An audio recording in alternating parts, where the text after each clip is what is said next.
Throughout his manifesto, Breivik blames the feminist revolution for Europe's downfall. He says he even tried to measure the relative decadence of each European country by determining how willing women were in each country to have one-night stands. In one part of Breivik's manifesto, he writes, fact, 60 to 70% of all cultural Marxist multiculturalists are women. This partly explains why the gradual feminist revolution is directly linked to the implementation of multiculturalist doctrines. These feminist cultural Marxists do not only want more benefits and rights for themselves, they want it all and have more or less been awarded with everything they could ever dream of achieving. They now have complete matriarchal supremacy domestically and exercise substantial influence in politics.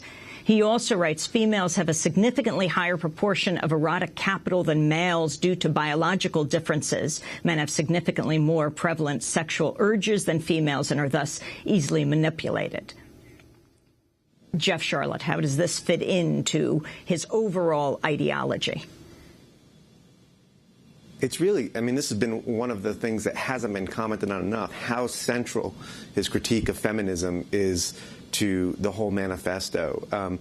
You know, you get into long sections where he's really picking up all these sort of talking points of the American Christian right, and he goes a little further. He goes as far as sort of the far edges of the American Christian right, saying that women should not pursue advanced degrees, and he really gets into this kind of this sort of breeding frenzy described by my friend Catherine Joyce in her book Quiverful, which is a great source on this American Christian right movement that sees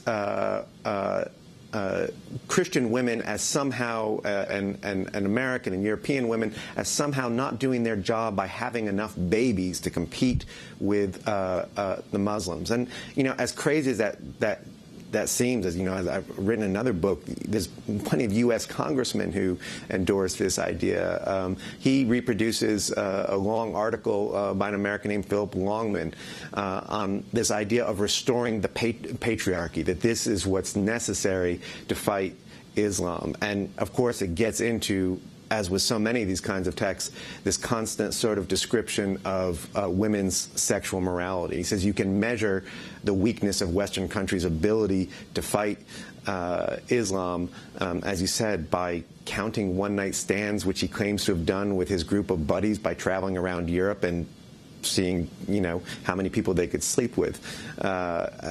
So there's, I mean, this sort of very, that sounds crazy, but then you start looking at the sources he has, and right from the very beginning, he's constantly returning to this idea that